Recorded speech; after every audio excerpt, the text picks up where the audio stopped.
Welcome to the food ఎడెక్. ఈరోజు నేను పొంగల్ తయారు చేస్తున్నాను బ్రేక్ఫాస్ట్ కోసము. దాంట్లో నుంచి కొంచెం పప్పొంగలి తయారు చేసినది ఉంటుంది కదా, మనము రైస్ దాన్ని తీసుకొని ఈరోజు నేను పాయసం ఈజీగా తయారు చేసుకుంటున్నాను దేవుడికి నైవేద్యం పెట్టాలని.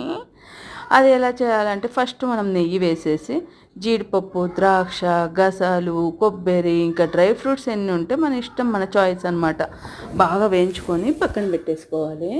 తర్వాత దాంట్లోకి మనము పొంగల్ కోసం తయారు చేసిన రైస్ ఉంటుంది కదా, మనకు బాగా మెత్తగానే ఉడికిచ్చేసి ఉంటాం కదా, దాన్ని దీంట్లోకి వేసేసుకొని మనము బాగా ఉడకనిచ్చేసుకోవాలి. తర్వాత మనము ఆ పొంగల్ రైస్ వేసేసినాక బెల్లము, పాలు, పెసరపప్పు కలిసినది ఉంటుంది కదా, అన్నము అన్నీ దాన్ని వేసుకోవాలి. బెల్లము, పాలు అన్నీ వేసేసి బాగా ఉడికిచ్చేసామంటే బియ్యం పాయసం రెడీ అవుతుంది. అటు పొంగలికి రెడీ అవుతుంది, ఇటు సైడ్ మనకు పాయసంకు కూడా మనకు కొంచెం నైవేద్యం పెట్టుకోవడానికి పనికొస్తుంది అనేసి నేను ఇలా చేశాను, ఈజీగా ఉంటుందనేసి. పెసరపప్పుతో నైవేద్యం పెడితే అమ్మవారికి మంచిది కదా మనకి, అందుకనేసి ఇలా ఐడియా చేశాను. ఎలా ఉంది నా ప్రయత్నము?